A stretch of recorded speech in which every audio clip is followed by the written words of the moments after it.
Selamat sore teman-teman semua. Selamat sore kawan-kawan dari Sumatera, dari Riau, dari Padang, dari Palembang, dari Aceh. Dan mohon maaf teman-teman dari Aceh kemarin 2 hari yang lalu sudah coba masuk, tetapi kita baru open gate 15 menit sebelum acara. Saya mohon maaf yang sebesar-besarnya kawan-kawan dari Aceh. Dan terima kasih juga di sini ada teman-teman dari Jakarta, CNBC Indonesia, dan dari Detik, dan IDN Times, juga dari TV One. Ya, terima kasih sudah bergabung dalam acara Ngopi Bareng RR. Ngopi sore ini biasanya kita ngopi Arabica atau ngopi Robusta, tapi ngopi kali ini ngopi yang paling spesial, yaitu ngobrol perkembangan Indonesia bersama Bang Rizal Ramli. Nah, belakangan ini banyak sekali persoalan-persoalan yang menimpa bangsa kita, mulai dari pertumbuhan ekonomi yang melorot, juga ditambah pandemi corona yang sampai hari ini trennya terus meningkat gitu.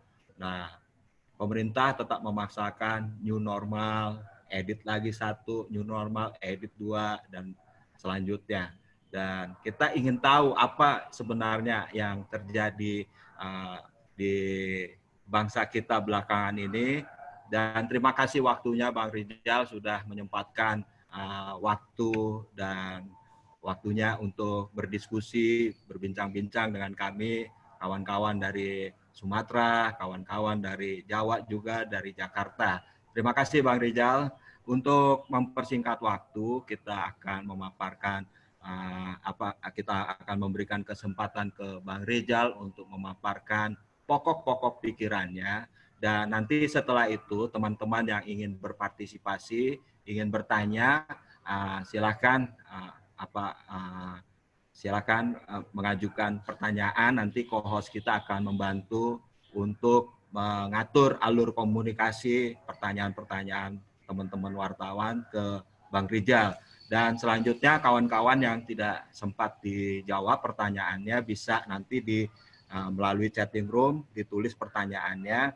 Itu kenapa kita minta nomor WA dan email teman-teman agar kita bisa merespon pertanyaan-pertanyaan teman-teman gitu melalui email, melalui WA. Nah, untuk mempersingkat waktu, kita kasih kesempatan Bang Rizal untuk memaparkan memaparkan pokok-pokok pikirannya. Bang Rizal, silakan Bang Rizal. Terima kasih, Bowo. Terima kasih kawan-kawan dari Aceh, Sumatera, Jakarta, dan yang lain-lain. Sebetulnya tahun 2020 ini tahun-tahun yang sangat kritis karena berbagai hal. Tentu corona jadi pokok masalah, tapi corona bukan satu-satunya. Karena ekonomi yang nyungsep ini sudah terjadi sejak 1,5 tahun yang lalu. Kami di berbagai kesempatan jelaskan ya apa saja indikatornya. Satu, misalnya neraca perdagangan. Kedua, transaksi berjalan atau current account. Yang ketiga, primary balance. Primary balance itu negatif atau positif. Kalau negatif, artinya buat bayar bunga bank pinjaman aja, kita harus minjem. Itulah kalau artinya primary balance, itu sudah negatif. Daya beli juga anjlok dan sebagainya. Jadi sebelum corona, kami sudah keluarkan analisa dan perkiraan seperti kami menyederhanakan dalam bahasa sederhana, kita ini bagaikan petinju. Udah terlalu banyak utang, udah goyang itu kalau petinju itu. Tahun 98 itu yang terjadi. Tapi waktu itu yang paling banyak utangnya swasta, bukan pemerintah. Tapi ekonomi kita 97 udah goyang kayak begini nih. Nah, kena jet, gagal bayar. Karena salah satu konglomerat nomor 2 Indonesia, Sinarmas, nggak mampu bayar bondnya senilai 18 miliar dolar. kreditor di luar negeri sederhana, kalau grup nomor 2 aja gagal bayar, pasti yang lain juga pasti punya potensi gagal bayar. Akibatnya diuberlah nasabah yang juga baik-baik, terjadilah krisis. Dan kami sudah meramalkan krisis itu 2 tahun sebelumnya, pada bulan Oktober tahun 96, dengan mengatakan, satu, utang Indonesia sudah terlalu banyak. Yang kedua, current account deficit kita sangat besar sekali. Dan yang ketiga, rupiah overvalue sebesar 8%. Nah, memang spekulator waktu itu serang dulu Thailand, Soros. Semua bilang Indonesia aman, Indonesia hebat, Indonesia kuat. Tapi kayak orang main bola sodok, disodok Thailand, kena bola samping Indonesia. Ternyata Indonesia lebih gawat karena punya kelemahan struktural. Ekonomi kita tadinya 6%, anjlok ke minus 18%. Nah, hari ini hal yang sama terjadi. 2019 kita udah kebanyakan utang. Memang ada yang bantah begini begitu, tapi nanti kita jawab aja secara teknis gitu. Nah, udah goyang, tapi didoping dengan meminjam terus lebih banyak dengan bunga lebih tinggi, sehingga kelihatan kalau orang didoping kan kelihatan sehat aja gitu. Nah, doping ini unsustainable, tidak akan bisa bertahan lama. Pada satu titik nanti pasti jadi masalah. Apa jabnya hari ini? Udah goyang, ada yang ngejab nggak? Ada, yaitu gagal bayar. Ada sekitar 46 perusahaan sekuritas, asuransi, reksadana yang nggak mampu bayar uang nasabahnya. Nilainya sekitar 400-500 triliun. Saya setahun yang lalu udah bilang hati-hati ya, di BEJ, di Bursa Efek Jakarta ada banyak perusahaan zombie, yaitu perusahaan yang dari pendapatan operasionalnya tidak bisa bayar bunga bank. Itu setahun yang lalu angkanya 20%, hari ini mungkin udah 50%. Nah, gagal bayar ini besar, 400 triliun. Memang bukan rakyat kecil banget, biasanya yang punya uang yang itu biasanya punya uang 500 juta lah paling dikit, ya mereka tergiur dengan bunga tinggi macam-macam. Nah, gagal bayar ini besar sekali. Yang ketiga, sudah mulai menyentuh bank. Bank itu ada kelas-kelasnya. Kalau bank yang gede-gede bagus seperti bank BUMN, BCA itu kategori buku 4, buku 3, buku 2, yang paling jelek buku 1. Ya. Nah, hari ini banyak bank-bank yang udah buku 1. Ya, dan ada beberapa yang juga mungkin masuk buku 2. Artinya bank-bank ini mengalami kesulitan likuiditas untuk membayar, bukan hanya likuiditas, bisa-bisa modalnya memang udah nggak cukup. Seperti Bank Bukopin, Bank Banten, dan lain-lainnya. Nah, jadi sebelum corona aja gitu udah kayak gini gitu loh. Begitu corona, masalahnya menjadi berlipat ganda. Nah, tapi memang pemerintah kan nggak gampangin. Sebelumnya kan selalu menolak. Nggak benar kok ini, kita kuat, fundamental kita sehat. Persis seperti pemerintah tahun 97 membantah-bantah Rizal Ramli. Menteri Keuangannya waktu 96-97 bantah-bantah saya, nggak benar. Gubernur Bank Indonesia bantah-bantah, Rizal Ramli hitungannya salah. Analis luar negeri juga sama, tapi ternyata benar semua apa yang kita perkirakan. Nah, ini juga sibuk bantah-bantah. Begitu ada corona, semuanya disalahin corona. Ini hanya gara-gara corona nih. Iya kan? masalah ini itu hanya gara-gara corona. Saya mohon maaf, ya kan, yang jujur lah, sebelum corona juga angkanya semua kelihatan kok. Nah, tentang corona sendiri, itu mulai di Wuhan bulan Desember. Di Indonesia sebetulnya pertengahan Januari sudah ada. Berdasarkan laporan dari Fakultas Kedokteran Universitas Indonesia. Tapi pemerintah kita sibuk bantah-bantah, nggak ada corona, orang Indonesia mah nggak bakal kena, kita kebal, kita mataharinya banyak, makan bumbu. Argumen-argumen yang sifatnya hoak ini, ya pada dasarnya bohong, itu sangat berbahaya sekali. Brazil suhunya sama kita di daerah tropik. Yang kedua, Brazil doyan makanannya makanan Spanyol, banyak bumbu juga kayak kita. Hari ini nomor 2 setelah Amerika. Bahwa Indonesia masih kecil angkanya, ya sederhana kan, testing kan masih sedikit gitu. Nah, jadi dari pertengahan Januari sampai pertengahan Maret, kita sibuk membantah-bantah tidak ada corona di Indonesia. Padahal itu adalah 2 bulan pertama yang paling kritis. Negara yang langsung merespons pada waktu itu lolos dari corona, contohnya Vietnam, tetangganya Cina, RRT, begitu dia ada tanda begitu, dia tutup aja semua perbatasannya. Seperti diketahui, Vietnam nyaris nggak ada dampaknya.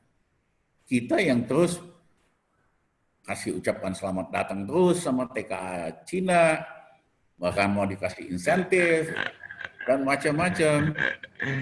Akibatnya kan, ya kita kena banyak. Coba lihatin grafiknya itu. Ya, jadi kita kena banyak, kita kehilangan 2 bulan yang paling penting. Kalau pada waktu itu kita lebih keras, kita tutup perbatasan kita, mungkin ya kan kita coronanya jauh lebih kecil. Nah setelah itu ragu-ragu mau melakukan lockdown, nggak berani, takut nggak ada uang. Sebetulnya uangnya ada, asal prioritasnya jelas. Saya sudah hitung gitu, untuk corona perlu sekitar 200 triliun, untuk kasih makan yang nganggur, kerja harian sekitar 300 triliun, buat pangan 200. Uangnya ada, dengan syarat semua proyek-proyek lain di stop dulu. Ini enggak, masih mau begini, masih mau begitu. Akibatnya, kesimpulannya, nggak bisa lockdown karena takut nggak punya uang. Akhirnya diserahkan ke bawah, ke provinsi, tanggung jawab. Nah, provinsi ini kalau DKI banyak uang. Provinsi lain nyaris nggak punya uang. Akhirnya seperti diketahui meningkat pesat sekali di daerah-daerah di Jawa Timur, Jawa Tengah, sekarang di Kalimantan dan sebagainya. Ya, jadi kemudian maju mundur, udah dibuka, udah normal, dikoreksi lagi, diedit istilah Bowo tadi, normal, edit 1, ada lagi laporan ini, edit lagi, normal, edit 2, gitu loh. Ini bercanda apa-apa. Karena saya mohon maaf, kalau saya sih lebih senang lockout 2 minggu sebulan. Ongkos finansialnya memang besar, tapi begitu sebulan masalah selesai. Daripada berpanjang-panjang, itu dampak ekonominya besar sekali. Inilah yang terjadi di Indonesia. Kita ragu-ragu terus, ya kan? Akibatnya, ya kan? Ini berkepanjangan. Kita puncak 1 aja, istilahnya puncak yang pertama aja belum. Nanti kan biasanya ada gelombang kedua dan sebagainya. Jadi ini bakal berkepanjangan. Nah, ini kami rilis berapa bulan yang lalu sebelum awal corona. Kalau kita responnya tepat, cepat, itu hanya kayak huruf V. Ini turun, kemudian coronanya selesai, naik lagi ekonomi dan segala macam. Hanya butuh waktu 3 sampai 6 bulan kalau respons kita ini cepat kayak begini, ya kan? Tadinya segini 6%, anjlok kali ke -2 atau 3 ke 2%, naik lagi recovery. Tapi karena kita tadi sibuk menyebarkan hoax, nggak benar ini itu, ya kan? Pakai apa istilahnya kalung ajaib, ya kan? Itu akibatnya benang merah.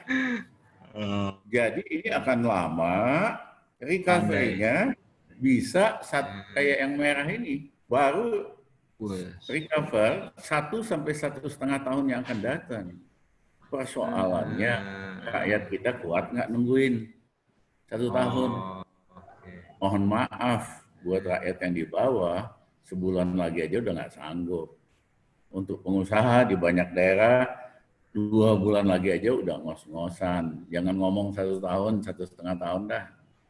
Jadi inilah apa namanya nih kemungkinan yang terjadi. Nah, yang kedua, kenapa kita segini ribetnya? Karena kalau masalah kesehatan itu harus diselesaikan dengan ilmu pengetahuan. Bukan dengan istilah saya voodoo medicine. Voodoo medicine itu istilahnya Bush dulu. Ya bilang voodoo. Voodoo itu dukun-dukunan lah. Ya kan? Apa direbus penyembuh gitu loh. Ya kan? Namanya voodoo medicine. Nah, pendekatan kita ini lebih banyak voodoo medicine dari awal kan. Awal ada berita tentang ini kita bantah, enggak, kita banyak minum ini, minum itu, kemudian ada kalung ajaib ini, ya kan, dan sebagainya. Pendekatannya voodoo, jadi nggak aneh, masalah nggak bisa diselesaikan, masalah harus diselesaikan dengan sains, dengan ilmu pengetahuan. Nah, kemudian yang dipakai untuk menjelaskan, harusnya yang menjelaskan itu dokter-dokter atau ahli profesor dalam bidang imunologi. Jadi kita percaya omongannya, apanya yang harus dilakukan.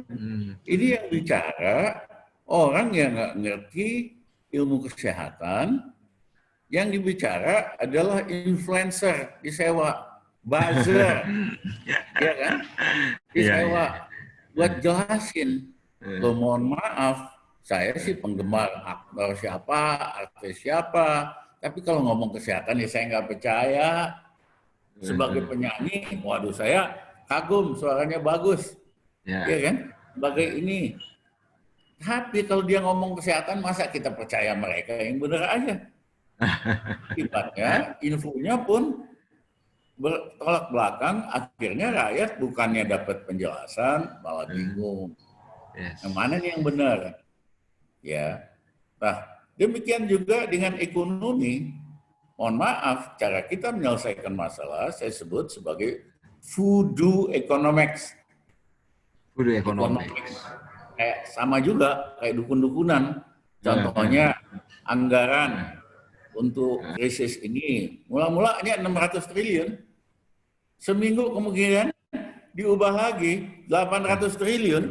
Seminggu lagi diubah lagi nyaris 1.000 triliun. Yang benar, ini bukan sains, ini bukan ekonomi sains, ini voodoo economics, ya kan? Kok bisa 1 minggu angkanya nambah 200 triliun, enak banget. Ya, nah kenapa? Karena Undang-Undang Nomor 2 tahun 2020 memang istilahnya itu tergantung pemerintah aja deh mau nentuin budget berapa, karena hak DPR kan dicabut. Harusnya yang punya hak untuk menentukan budget, hak konstitusi itu adalah DPR. Pemerintah mutusin, DPR yang menyetujui. Tapi dengan undang-undang ini dicabut itu kewenangan DPR, kewenangan konstitusinya. Itu melanggar konstitusi. Dan yang kedua, ini kudeta terselubung. Iya kan? Kok kewenangan DPR diambil alih? Nah, yang kedua adalah adanya imunitas. Ya, siapapun yang ambil kebijakan tidak bisa diajukan ke pengadilan. Wow, negara mana negara hukum yang ada imunitas? Nggak ada loh di seluruh dunia. Negara kalau ngaku negara hukum tidak ada imunitas. Mau pejabat, mau rakyat biasa, kalau bikin kesalahan apalagi merugikan harus ada hukumannya. Nah ini dicabut hak imunitas. Begitu tadi kewenangan DPR dicabut, hak imunitas dibikin, ya pejabat keuangan seenak-enaknya jadinya. Makanya jadi voodoo economics. Angka seminggu berubah, ya kan? 600, 800 triliun dan sebagainya. Saya mohon maaf kalau kita menyelesaikan masalah kesehatan dengan voodoo medicine, masalah ekonomi dengan voodoo economics, mohon maaf, krisis ini nggak akan selesai. Dan ini akan berujung kemana-mana. Terima kasih sebagai pembukaan. Ya. Terima kasih. Terima kasih Bang Rizal. Tadi paparannya cukup menarik bahwa karena tidak ada antisipasi, maka kurvanya akan terus menurun dan recovery-nya diperkirakan bisa sampai 1,5 tahun. Itu kalau kebijakannya tepat, Bang Rizal. Nah, ini kan kita impor pangannya sangat, udah dibilang edik ya, sangat edik gitu ya. Sementara negara-negara eksportir seperti Vietnam sudah mulai membuat kebijakan memprioritaskan kebutuhan pangan untuk dalam negerinya. Artinya ini ancaman pangan juga sudah ada di depan mata nih. Nah, dengan begitu pemerintah harus buat kebijakan yang tepat mulai dini ya Bang ya. Untuk supaya krisis itu tidak begitu dalam lagi Bang ya. Nah, Bang Rizal, ini sudah ada kawan kita Aji Otangelis ya, yang dari tadi sudah raise hand nih Bang. Nah, dia ingin bertanya atau ingin mengeluarkan unek-unek nih, Bang Aji. Ya, siap. Silakan Bang Aji. Siap. Jadi saya minta mungkin nanti Bang Rizal elaborate atau ngasih tanggapannya, karena saya bukan ekonomis, saya dari psikologi dulu, tapi saya jengkel banget dengan kondisi ekonomi saat ini, di mana gini, jadi beberapa bulan terakhir ini saya belajar tentang ekonomi. Saya melihat bahwa Indonesia itu kan, pemerintah khususnya itu kan currency issuer, bukan currency user. Artinya step spending dulu, baru tax and borrow, kayak permainan monopoli gitu. Nah masalahnya kita enggak. Jadi permainan monopoli, kalau ditarik dulu uangnya, kan nggak bisa jalan tuh permainannya. Karena udah habis duluan, nggak ada yang buat beli, nggak ada yang buat apa. Itu saya jengkel banget masalah austerity ya, kalau istilahnya, kalau nggak salah. Nah, yang kedua, saya membaca yang membaca beberapa buku yang bercerita tentang reparasi Jerman. Nah, di situ dulu itu ada 3 sektor penting yang mana untuk membangun ekonomi itu bisa sangat kuat daripada Anglo-Saxon country kan dulu itu. Jadi ada di sana government, ada heavy industry, ada financial sector. Nah, government yang melakukan planning, melakukan financial ke heavy industry untuk mendirect ekonomi kemana nih arahnya nih. Waktu dulu Jerman arahnya ke militer memang. Nah, karena memang government di situ kuat dalam arti untuk mengarahkan, nggak ngasih planning ke private atau ke spekulator, jadi financial sector disuruh misalkan loan based on equity kayak gitu kan, sehingga misalkan ada loss pun itu nggak terlalu jadi masalah dan ekonomi bisa jalan terus. Nah masalahnya kayak misalkan di Indonesia nih, pemerintah melakukan misalkan bailoutnya bukan ke real economic resources, ke masyarakat UMKM, tapi ke financial sector yang cuma apa ya, spekulasi aja nanti belakangannya. Jadi kalau kata Michael Hudson tuh asset price inflation, jadi terakhirnya nanti debt deflation kayak gitu. Jadi saya juga bingung loh kok bisa gitu sih kebijakannya gitu. Terus yang saya ingin menilik banyak cerita sih, semacam anasir-anasir di sosial media juga. Saya sedikit membaca buku tentang itu. Cina itu membagi kasusnya jadi 2, renminbi, yuan itu kan, yuan untuk trade-nya, underlying-nya dolar dan gold. Yang satu renminbi buat finance, dorong ekonomi. Jadi yaitu membangun ekonomi dari dalam. Dan dia bisa eksplorasi, bantu bangun infrastruktur di Indonesia, dapat revenue, dibakar lagi uangnya buat matiin yuan, macam-macam. Dan kita semacam jadi victim aja dulu di dunia internasional. Karena kita nggak, otaknya dalam mengelola ekonomi itu terbelakang gitu. Jadi saya kok jengkel banget tentang hal itu. Jadi saya minta apa ya, elaborasi Bang Rizal lah gitu tentang hal ini, dan mungkin kebijakan apa dan apa yang bisa kita lakukan dari bawah untuk mendorong ke arah perbaikan Indonesia ke depan, seperti itu. Terima kasih. Haji, kamu latar belakangnya psikologi. Saya ingat teman saya namanya Arif Budiman. Ya, S1-nya itu psikologi. Arif Budiman, kemudian belajar sosiologi di Harvard. Orangnya nyentrik banget, ya kan? Baru aja meninggal beberapa bulan yang lalu. Nah, jadi memang ada dua school of thinking. Kalau ada krisis, school yang pertama, neoliberal school, katakan, ubah pajak, potong anggaran. Austerity ya. Kreditor namanya austerity. Kreditor senang, karena ada uang buat bayar dia. Kreditor tuh kalau pemerintah Indonesia atau siapapun lakukan gitu, dia pasti happy. Karena negara tersebut akan naikin pajak, motong pengeluaran. Jadi ada surplus untuk bayar utang. Dia nggak peduli ekonomi rakyat hancur, ekonomi nasional hancur.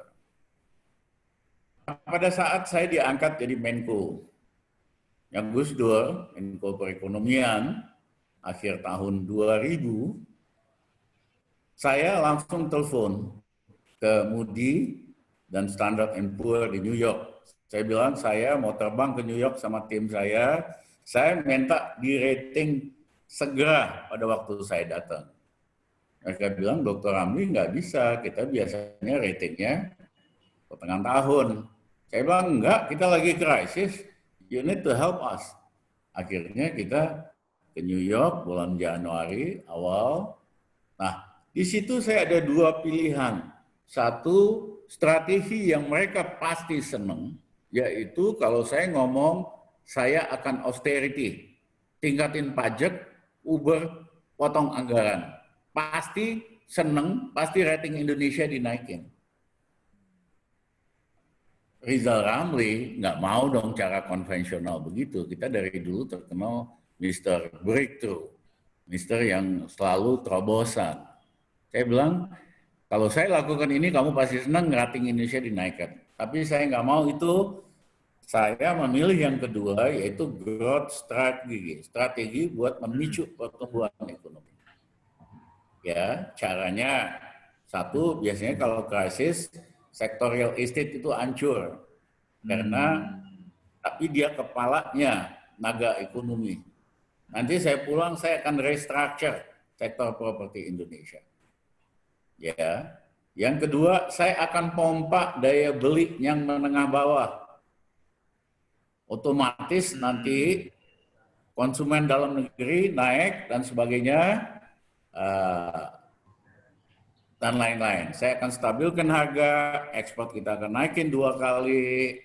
Saya berani janjikan dalam waktu kurang dari 2 tahun ekonomi Indonesia akan kita naikkan dari -3% sampai -3 sampai +3%, 6%. Tentu saya ditanya, diuji sampai sore sama tim saya angkanya, asumsinya. Tapi mereka senang, saya pulang ke Indonesia 2 hari, rating Indonesia dinaikkan 1 tingkat. Tanpa perlu melakukan langkah yang mereka suka. Apa yang terjadi? Begitu kembali, semua pengusaha real estate waktu itu macet di BPPN. Saya restructure, perpanjang pinjamannya. Yang kedua, bunganya yang ketinggian, waktu krisis 60%, saya turunin ke normal, 18%. Sehingga pengusaha real estate keluar dari BPPN, bisa mulai bangun lagi, bisa dapat financing lagi. Ya, kejadiannya itu, dampaknya terasa banget. Saya pada waktu itu, saya nggak pernah ketemu pengusaha real estate. Biasanya mohon maaf, pejabat kalau gini pengen ketemu satu-satu pengusaha supaya pada nyetor. Haji, Rizal Ramli nggak ada istilah begitu, kita seluruh sektor. Ya kan? Nah, apa yang terjadi? 1 tahun kemudian sektor real estate naik. Bahkan 2 tahun kemudian luar biasa berkibar. Nah, orang yang lihat, wah zaman Megawati, awal Megawati, gara-gara Megawati dan kawan-kawan, Budiono, real estate maju. Mohon maaf, dia tuh kagak kerja apa-apa, kita yang beresin restructuring-nya gitu. Ya. Nah, yang kedua, saya tunjukin Gus Dur. Gus, kita naikin gaji pegawai negeri, ABRI, sama pensiunan 125% dalam 21 bulan. Hah? 125%? Jadi naiknya kan cuma 6% per tahun. Yang kedua, emang kita ada uang. Gus Dur, soal bagaimana uang, tugasnya saya buat beresin. Ya kan? Kenapa Gus? Begitu pegawai negeri yang jujur ya, bukan yang korup nih, tentara dinaikin gajinya 125% dalam 21 bulan, 99% dia belanjain. Sektor retail langsung hidup. Ya, consumption economics itu kan 60% dari GDP kita. Sederhana kan? Nah, yang kedua, waktu itu zaman Pak Habibie, Mas Adi Sasono kasih kredit usaha tani. Tapi dalam penyalurannya banyak yang main juga lah, anak buahnya. Ya kan? Akhirnya pada macet. Bunga berbunga 26 triliun. Nah, waktu pemerintah Gus Dur masuk, tahun 99, diuberlah ini petani yang macet. Tanahnya cuma setengah hektar, utangnya 3-4 juta, diuber sama polisi, diuber sama camat. Dia juga nggak tenang bertani. Waktu itu saya datang sama Gus Dur. Gus, kita udah gila apa Gus? Kenapa? Emang kalau kita sita semua nih tanah petani, kita mau ngapain? Oh ya benar juga ya. Negara nih sita nih tanah petani gara-gara utang masing-masing 3-4 juta. Udah kita kuasain terus kita mau ngapain Gus? Bener juga Gus Dur bilang. Jadi gimana Rizal? Udah kita write off aja. Kita hapuskan semua hutangnya. Oh, ini bunga berbunga 26 triliun. Kita kan perlu uang buat ini. Gus, urusan itu mah biar saya yang beresin Gus. Gus Dur kasih direksi aja. Mau ngapain? Gus Dur setuju nggak langkah ini? Saya setuju. Kita write off kredit usaha tani 26 triliun. Petani seneng nggak diuber polisi lagi, dia datengin lagi camat. Akibatnya produksi beras panen waktu itu bagus. Nah, yang ketiga ya, itu yang ketiga itu kredit kecil, pengusaha kecil. Kebanyakan udah kategori 5 semua, macet di bank-bank. Kategori 5 itu total macet. Ya, saya panggil direksi-direksi bank. Saya tanya, seandainya kita uber nih, saya definisikan kecil itu bukan aset atau sale, tapi yang minjem di bawah 1 miliar, udah. Saya definisikan sebagai kecil. Saya tanya sama direksi, seandainya kita uber nih yang macet nih, pengusaha kecil gini, butuh waktu berapa lama? Kira-kira 1 tahun, Pak. Soalnya perlu proses hukum, perlu pakai debt collector, macam-macam. Terus dapat duitnya balik berapa? Ya paling 20%, mungkin kurang. Udah, jangan begitu caranya. Kita kasih mereka potongan 50%. Kalau minjem 1 miliar, 500 kita hapuskan. Tapi yang 500 jutanya harus bayar cash dalam 3 bulan. Kalau nggak dapat potongan itu. Ya, apa yang terjadi? Pengusaha-pengusaha kecil ini jual tanah, minjem dari tetangga atau tetangga, dia bayar 500 jutanya. Karena dia masuk lagi kategori 1. Istilahnya sehat lagi. Jadi dia bisa lagi bisnis, bisa lagi minjem. Nah ternyata setelah saya kumpulin, Bank Mandiri lapor, Pak, kita dapat uang cash 1,5 triliun. Bank BRI kita dapat 1 triliun cash. Total 6-7 triliun uang cash masuk bank pada waktu krisis. Ya bisa dipakai modal minjem lagi keluar. Gitu. Nah, ini contoh-contoh sederhana. Yang saya nggak kepikir, krisis ini kan udah 5-6 bulan, kok kagak ada di pemerintahan ini yang mikir kayak gitu loh. Itu kan simple. Nggak masuk di akal saya. Karena memang, mohon maaf, mungkin hatinya nggak sama itu kalau hati kita sama yang bawah. Gitu. Nah, jadi, yang kedua, kenapa rencana bailout krisis ini makin lama makin gede? Karena pengusaha-pengusaha gede lobby, tolong selamatin kita juga dong. Tolong selamatin kita. Ya, makanya ngegelembung terus. Pertanyaannya, kalau yang gede dikasih, uangnya buat apa? Misalnya ada satu pengusaha kita kasih ini bailout 1 triliun. Dia tahu persis pabriknya dia beli lagi mata uang asing, yang pasti rupiah kan bakal anjlok.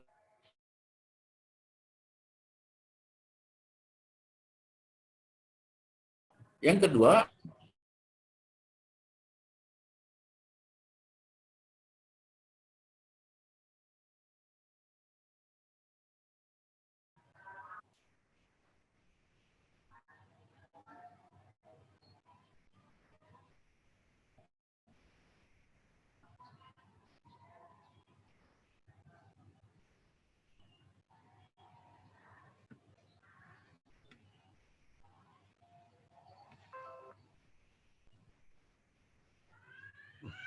Kok mati?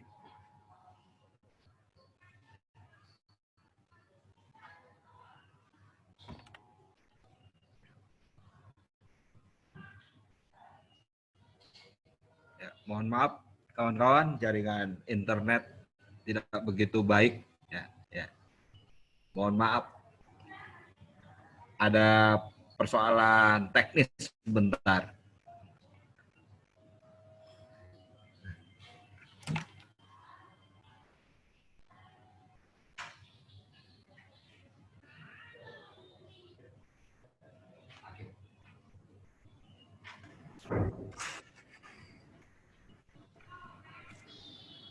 Ya, Bang Rizal. ya jadi kan kalau rakyat kan nggak ngerti, ya dia berharap belas kasihan aja dari yang kuasa. Tapi yang gede-gede kan ngerti, oh ini kesempatan nih, kita lobby supaya kita yang dibantu. Nah, gebloknya didengerin gitu loh. Iya kan? Emang kalau dikasih duit, misalnya kasih duit 100 triliun buat yang gede-gede, dipakai apa uangnya? Nggak mungkin mereka naikin produksi. Nggak ada demand kok. Yang bikin demand itu kan rakyat bawah. Iya kan? Kebalik nih teorinya dan logikanya. Ada permintaan yang bisa naikin permintaan di golongan menengah bawah. Itu yang harusnya kita pompa. Kerjakan waktu saya Menko, otomatis ya pengen makan lebih banyak,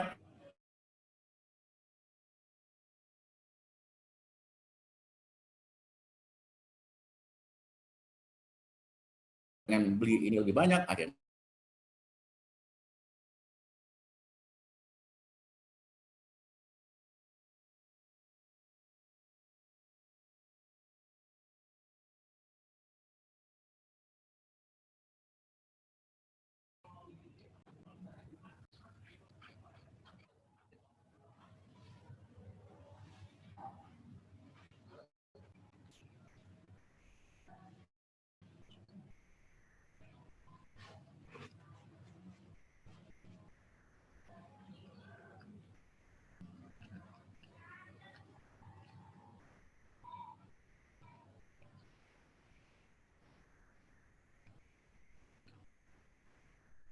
ya pertanyaannya pendek, tapi saya jawab panjang karena memang itulah yang terjadi.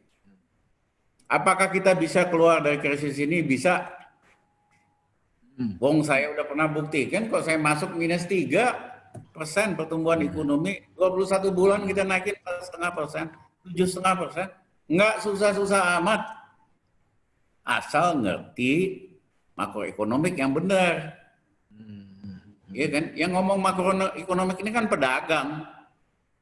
Mohon maaf, pedagang mah kagak ngerti makroekonomik. Ada pula yang sok-sok nantang saya debat soal beginian. Mohon maaf. Sampean dulu belajar ekonomi dari saya ya. Mau nantang guru.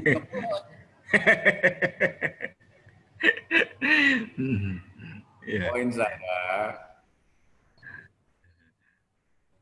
Yang ketiga adalah, ada nggak di dalam kabinet sekarang yang punya track record membalikkan situasi, turn around secara makroekonomik. Artinya dari ekonomi biasa-biasa dia genjot tinggi, atau dari negatif dia balikin jadi positif. Mohon maaf kagak ada dalam bidang makroekonomi.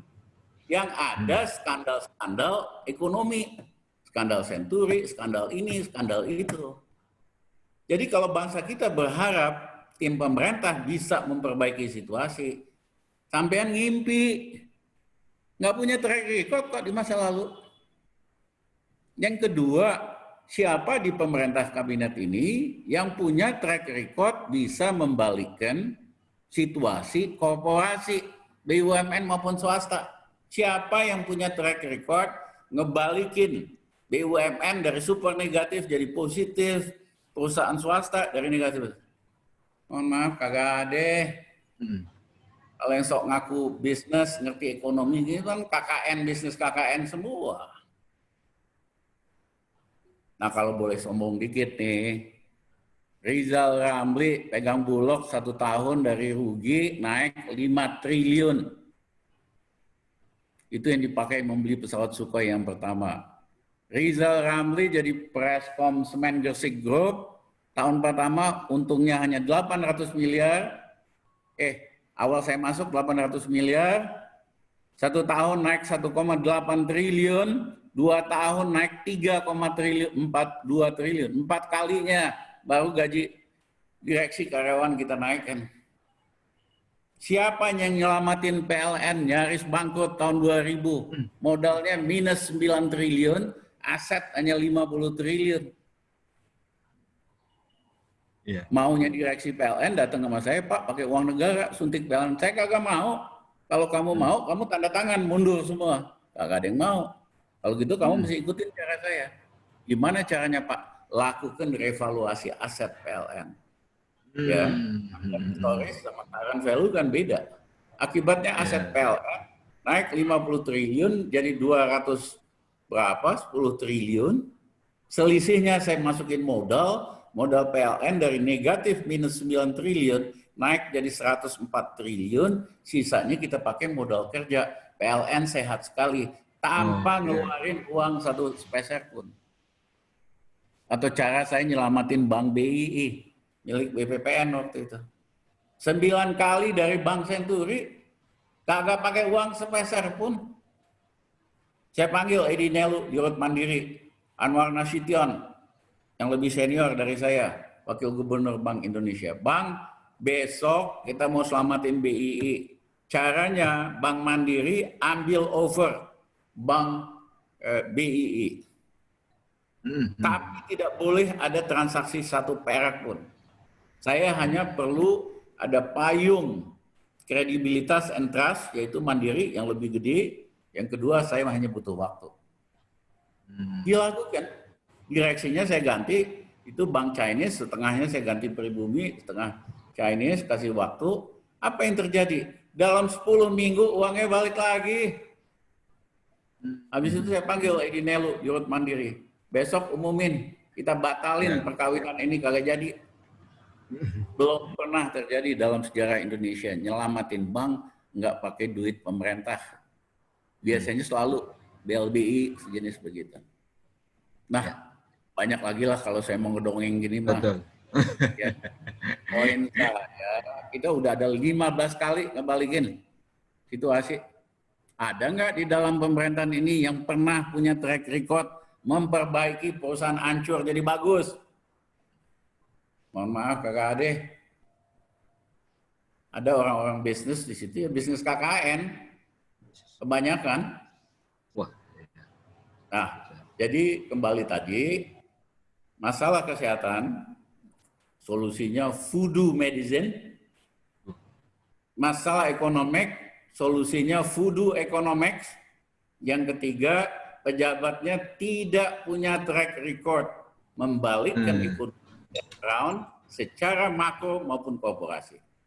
Oh, harap apa? Itu saya tanya sama saudara, harapan saudara apa kalau udah dengar penjelasan saya? Terima kasih. Ya. Terima kasih Bang Rizal, tadi sudah dipaparkan mengenai kondisi ekonomi hari ini dan beberapa pertanyaan sebetulnya sudah dijawab sama Bang Rizal ya. Ini dari Muhammad Dwi Setia Bimantara, dia bilang saya mau nanya kalau emang terjadi krisis terus butuh waktu berapa tahun untuk memulihkan ekonomi? Tadi sudah dijawab sama Bang Rizal. Itu tergantung bagaimana pemerintah membuat kebijakan yang tepat ya.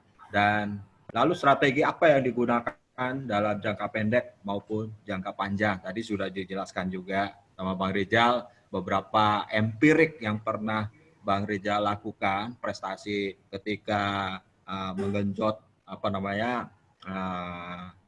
profit di Semen Gresik dan PLN segala macam.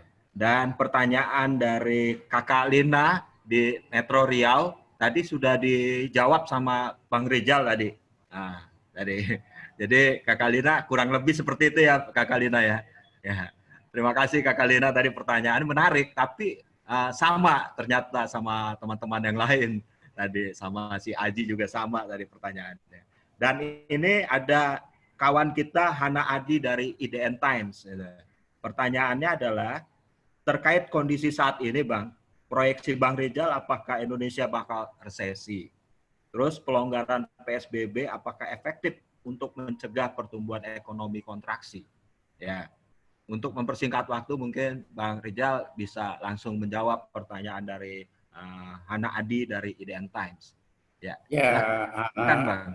Ya, ini kita udah resesi. Sederhana kok, daya beli kagak ada, pengangguran makin meningkat, PHK nambah, udah resesi lah. Ya, resesi itu definisinya pertumbuhannya negatif. Kuartal ini sih bakal negatif, kuartal depan juga bakal negatif. Nah, apakah PSBB efektif apa enggak? Saya mohon maaf nih, kalau saya sih daripada berlama-lama PSBB itu kan serba nanggung, ya kan? Itu apa ya istilahnya? Terus nyerahin sama daerah-daerah. Daerah-daerah yang punya duit. Yang punya duit cuma DKI, itu pun DKI sebulan lagi kagak punya duit. Saya dikasih tahu pejabat DKI, Bang, sebulan lagi kita nggak ada duit buat begini. Iya kan? Apalagi pemerintah di daerah. Saya sih lebih setuju kita lockout aja. Tapi sebulan, dan dalam sebulan itu memang kita mesti ngeluarin uang yang benar. Satu buat testing, buat cek, buat apa, corona, ya kan? Yang kedua kita mesti kasih makan orang selama 1 bulan. Dan bisa itu.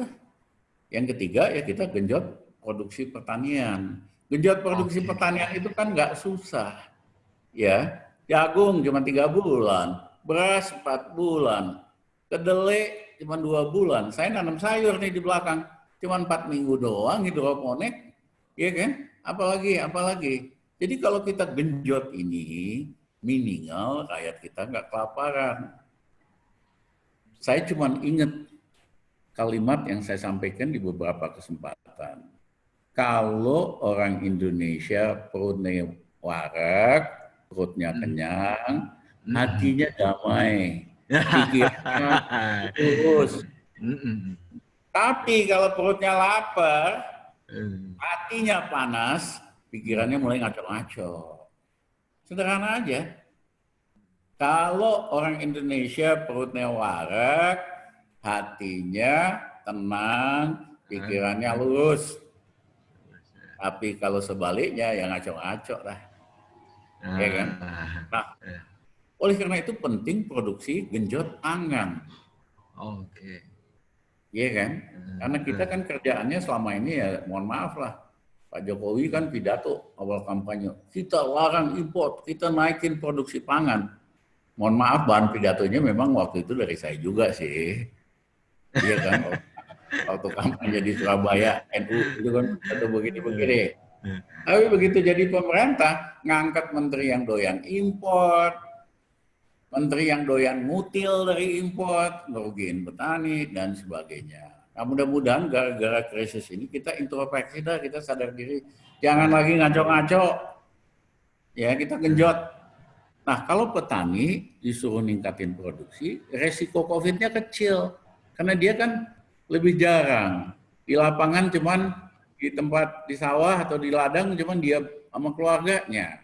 Beda sama buruh di pabrik. Jadi risiko COVID-nya juga kecil, dia juga senang kalau pemerintah genjot, income-nya pasti naik. Dan kita nanti ya 2 tahun lagi bisa jadi football of Asia, mangkok pangan Asia.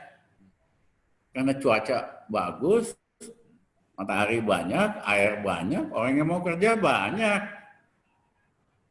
Yang lain kan nggak punya, itu nggak punya matahari, airnya nggak cukup. Ya, kita bisa ngalahin Thailand sama ini kok, Myanmar. Tapi harus mental pemimpin, bukan mental ngomong doang gitu. Jangan dilanjutin, kalau dilanjutin saya nanti terlalu kasar.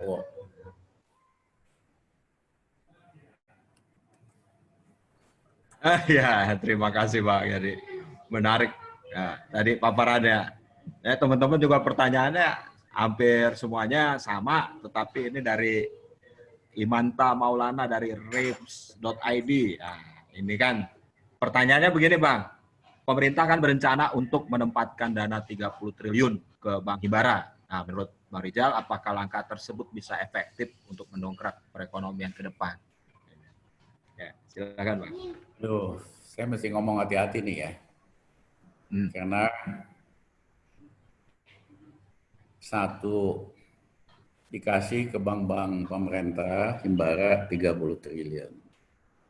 Dengan harapan Bank Himbara ini bisa jadi payung yang melindungi bank-bank kecil yang bermasalah. Bank buku 1, 2, 3. Mohon maaf, sekali lagi saya mohon maaf, strategi ini sangat berbahaya. Bank bagus digondoli bank kecil bermasalah, nasabahnya kabur, malah takut. Iya kan? Ingat nggak 98 apa yang terjadi? Ada berapa bank kecil bermasalah kan? Bank kecil-kecil banget itu 16 biji. Ditutup oleh Mari Muhammad atas saran IMF. Begitu dia tutup, rakyat kita panik, dia ambil uangnya rame-rame dari bank, aku nggak percaya bank, gua keluarin. Terjadi rush. Bayangin, total akhirnya 60 bank kolaps. BCA yang gede, rontok. Apalagi orang tahu, ini kan banknya Soeharto. Pasti kalau Soeharto jatuh, ini nggak ada duitnya gitu. Ambil dah. Ya kan? Atau bank-bank yang lainnya. Danamon segala macam. Jadi mohon maaf. Ya. Saya ingin sampaikan kepada KKSK, hati-hati dengan kebijakan ini. Jangan bank yang udah bagus, ditongkongin bank bermasalah. Nasabah kagak percaya. Misalnya contohnya di Bukopin nih, ditempelin sama Bank Himbara tadi. Saya nggak usah sebutin bank, inilah bank BUMN gede. Ya dia tahu, dia ngambil duit di Bukopin kagak ada duitnya. Tiba-tiba dia mau ngambil rame-rame nih ke bank BUMN ini. Ya kalau ngambilnya rame-rame kan nggak ada duit hari itu. Akhirnya kan terjadi rumor macam-macam, kolaps seperti 98. Jadi mohon maaf, ini sekali lagi, karena para pejabat keuangan yang ada sekarang dan ekonomi tidak pernah punya pengalaman nyelamatin bank atau nyelamatin ekonomi. Nggak pernah ada. Jadi ngasal gitu. Nah, apa yang terjadi? pada rapat di KKSK itu, ada yang nanya menterinya, Pak OJK tolong jelaskan, OJK, Ketua OJK, tolong jelaskan sebetulnya masalah kita ini berapa besarnya, di sektor mana aja, bank apa aja, mana bank-bank yang modalnya aja sudah tidak cukup, ya 8% dari KAR, mana bank masalahnya hanya soal likuiditas, soal ini, soal itu, supaya petanya jelas. Harimau yang ada di rumah kita ini besarnya apa? Jawaban Ketua OJK kurang ajar banget. Maaf, rahasia, saya nggak bisa jelaskan. Lu gile, rapat KKSK itu rapat pejabat keuangan nomor 1 di Indonesia. Lu harus buka. Iya kan? Harus dia buka, jelaskan. Ini skalanya ini solusinya. Karena diagnosa untuk kasus yang berbeda tentu solusinya beda. Kalau bank hanya masalah likuiditas ya dikasih bridging finance, nggak ada masalah, selesai. Tapi kalau bank misalnya kapitalnya nggak cukup, nggak ada pilihan lain, harus di merger atau cari investor baru. Beda kan solusinya. Ini Ketua OJK saking tidak bertanggung jawabnya, dia bilang, apa namanya nih, saya nggak bisa buka, ini rahasia. Ya, padahal di situ ada Menteri Keuangan, ada Direktur BI, ada lain-lain. Nah, inilah salah satu alasan kenapa Pak Jokowi marah banget. Marah yang di drama itu loh. Iya kan? Karena, iya kan? Ada bisa Direktur OJK, Ketua OJK, nggak laporkan apa yang sesungguhnya terjadi. Lah kalau menteri lain disuruh nyelesain masalah, petanya aja kagak jelas. Akhirnya Pak Jokowi marah. Cuman cara marahnya buat saya ya offset lagi. Dia bilang kita bubarin aja nih OJK. Wow, tunggu dulu. Ya, bubarkan satu lembaga yang udah established. Data-data hilang. Itu terjadi waktu kasus BLBI. Datanya kan tadinya di bank-bank pemerintah nih atau bank swasta, dibikin BPPN, dipindahin datanya. Di tengah jalan banyak yang hilang. Wah, bahaya. Siapa yang bisa ngilangin data itu? Yang kuasa-kuasa. Waduh. Iya kan? Tiba-tiba utangnya berkurang. Tiba-tiba harusnya 1 triliun harus masuk KKSK. Saya kan ketua KKSK. Saya cari, kagak ada 1 triliun. Karena di bawah udah dipecah-pecah. Nanti nggak dijadiin 100 miliar, 50 miliar. Jadi kagak ketahuan pemiliknya. Nah, poin saya, saran Pak Jokowi, ini kalau ada teman media yang muat gini, headline nih beritanya. Ya sorry nih, kita kan ngerti lah dunia media. Ini berita gini, berita hotline. Kalau Pak Jokowi bubarkan itu datanya hilang. Ya. Yang kedua adalah, sebetulnya solusinya bukan gitu. Ganti aja, pecat aja pimpinan OJK. Memang nggak mampu, tidak kompeten. Ya. Karena ini teman 4 gulipatnya Sri Mulyani dulu kasus Senturi. Saya ngomong aja lah. Siapa di BI yang ngedraft pengamatan Senturi? Ya. Si ini nih ketua OJK yang sekarang. Makanya si Sri dukung dia. Jadi ketua OJK buat saling melindungi. Tapi solusinya bukan itu. Apa namanya, ganti direksinya, pimpinannya. Dan yang kedua, dulu itu data bank tidak terintegrasi. Misalnya Ibu Lina minjem dari satu bank, ya macet, dia pindah lagi ke bank B, dia minjem lagi, dapat lagi.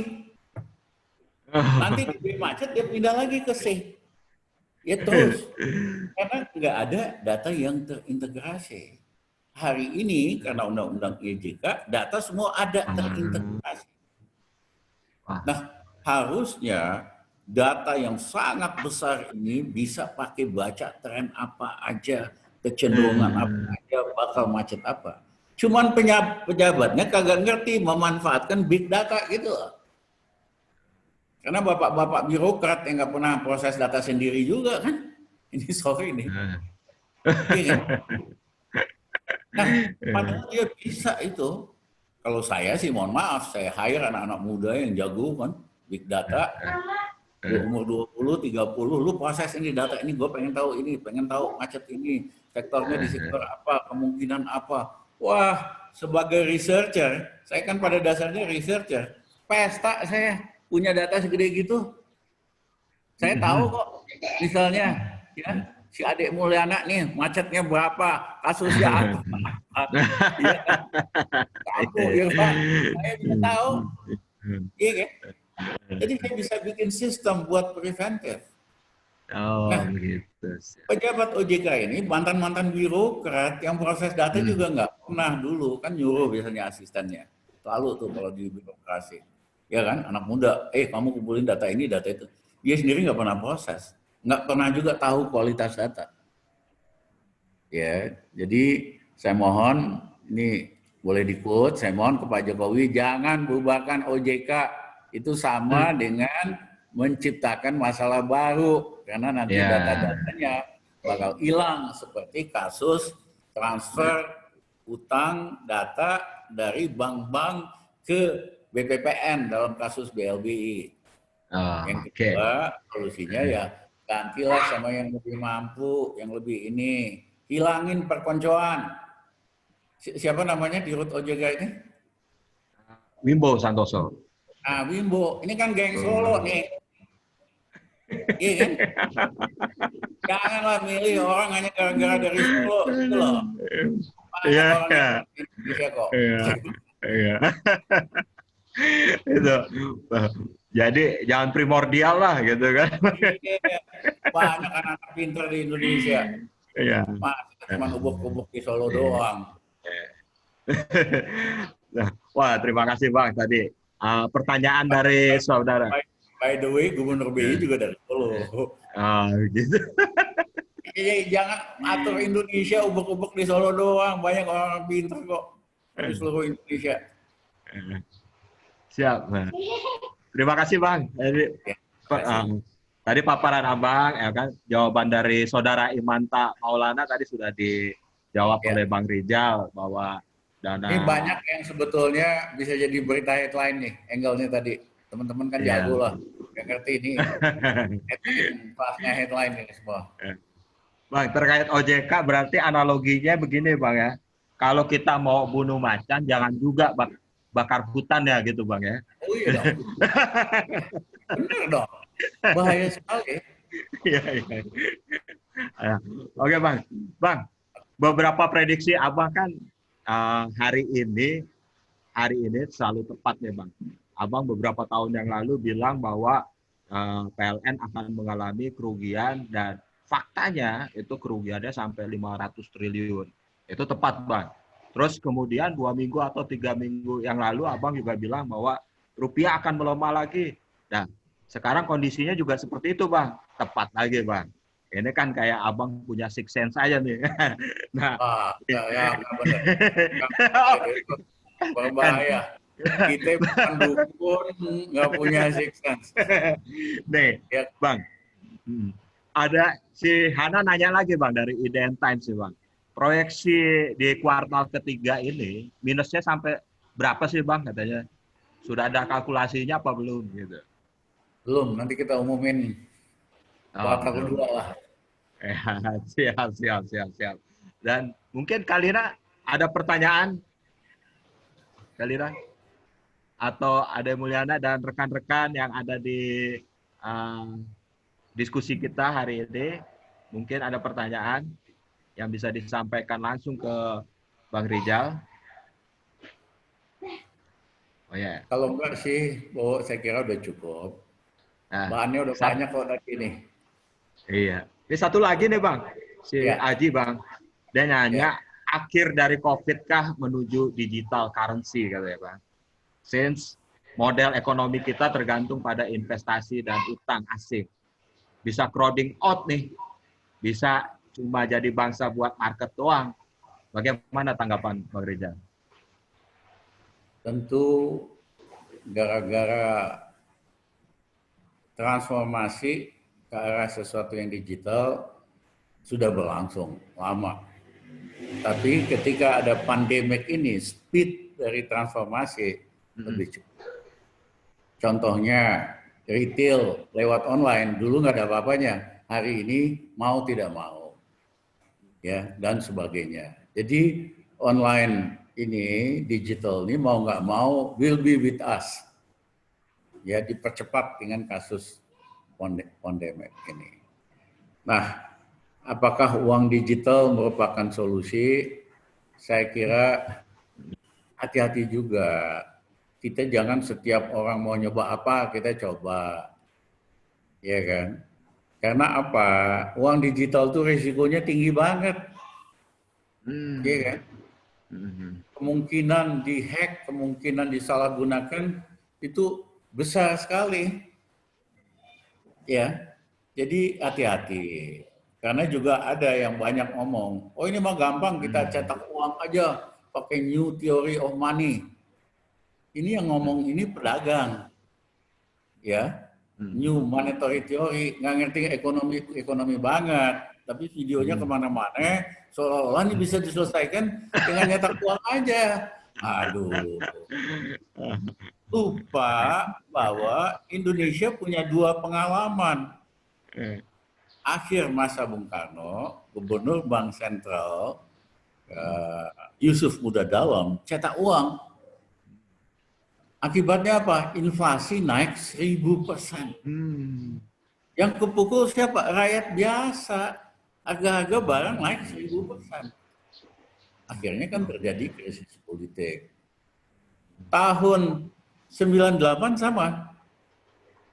Nyetak uang.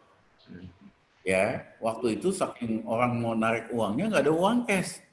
Sehingga terpaksa dicetak di Australia. Uang 100.000 yang dari bahan plastik itu. Apa yang terjadi? Dicetak 2 biji, serinya sama. Ya, ada nomor seri apa? Ada yang nyetak 1 lagi. Iya kan? Iya. Ingat. Sangat luar biasa. Akibatnya apa? Inflasi naik 68%. Apa yang kepukul? Kembali rakyat biasa yang nggak ngerti apa-apa, kok harga barang naik 68%. Nah, di Latin Amerika banyak banget negara yang kayak gini. Ya, mana tuh kemarin? Di Zimbabwe apa? Mau beli roti aja, setumpuk, 1 box. Beli roti doang. Kenapa? Pemerintahnya kalau ada masalah dia cetak uang aja. Itu Latin Amerika kenyang dengan kasus kayak gitu. Argentina dengan apa? Jadi pemerintahnya nggak bisa mikir, dia cetak aja uang. Dia pikir kalau udah ada uang kan selesai. Apa yang terjadi? Inflasinya tinggi sekali, mata uangnya jatuh, ekonominya nggak ada nilainya. Akhirnya barang-barang nggak ada yang bisa masuk, import. Ya siapa yang mau import? Setiap hari kursnya bedanya 10.000. Iya kan? Import hari ini, berapa? Besok udah lemah lagi 10.000 dah. Akhirnya nggak ada barang masuk, akhirnya yang susah rakyat biasa juga. Kebutuhan dasar apa nggak ada. Jadi saya mohon hati-hati, ya kan. Kalau kita mau mikirin alternatif yang baru, kita diskusikan yang benar, ya kan, dengan fakta-fakta, dengan cara-cara. Jangan asal niru di sana, ya. Kayak misalnya di Amerika dia bisa nyetak uang berapa aja. Kenapa? Dia uangnya dia jual ke luar negeri. Kemarin nyetak defisit 2 triliun, dia jual, negara lain masih mau beli. Karena Amerika negara adidaya. Tapi kalau negara Amerika bukan lagi adidaya secara militer dan politik, kagak ada yang mau beli US dollar, hancur gitu. Atau Jepang bisa nyetak uang. Apa namanya nih, Jerman bisa. Karena net open position-nya Jepang itu 3,3 triliun US dollar. Posisi uang dalam bentuk cadangan di luar negeri. Artinya kalau tadinya uang beredar hanya nambah 20%, dia naikin 100%, nggak ada masalah. Dia masih didukung dengan net open position. Demikian juga dengan Jerman. Lah kita net open position-nya negatif. Minus 300 juta dolar. Artinya orang juga baca, lu nyetak uang, duit lu kan kagak ada. Duit asingnya gitu loh, ada mata uang asing. Ya jeblok, hancur rupiah gitu loh. Beda kalau net open position kita punya 2 miliar dolar. Iya kan? Oh, dia bolehlah nambah uang, cetak uang gitu. Oh, begitu ya. Iya kan? Orang nggak punya kok. Bukan cadangan devisa, lebih luas. Net open position. Cadangan devisa dan lain-lain gitu. Ya, net open position kita negatif. Paparan Abang udah cukup. Oke. Nah, pertanyaan dari Saudara Irfan tadi. Dapat Ali. Ya, oke. Pertanyaan dari Saudara Irfan tadi sudah dijawab sama Bang Rijal. Ya. Pertanyaannya, tepatkah redenominasi rupiah saat pandemik ini? Nah, tadi sudah dijelaskan gitu. Ini satu tindakan yang bodoh kalau melakukan kebijakan itu ya Bang ya. Nah, ini sepertinya tadi sudah sangat jelas pertanyaan-pertanyaan teman-teman sudah dijawab secara lugas sama Bang Rijal. Terima kasih waktunya Bang. Gitu. Tadi solusi-solusi yang dipaparkan juga sudah sangat rigid, sudah sangat jelas gitu. Tinggal bagaimana pemerintah mengimplementasikan kebijakan-kebijakan ini secara tepat sasaran supaya kurvanya tidak terlalu dalam lagi. Kalau tidak ya akan begini terus ya. Tadi kan Bang Rijal juga sudah menyinggung tadi bagaimana harus menggenjot produksi pangan gitu. Itu adalah solusi yang tepat dan harus dipikirkan oleh pemerintah. Nah, apabila rakyat kita ini lapar kan pasti berontak juga Bang ya, bukan begitu ya? Terima kasih waktunya kawan-kawan yang sudah bergabung dalam acara Ngopi bareng RR, ngobrol perkembangan Indonesia bareng Bang Rijal Ramli.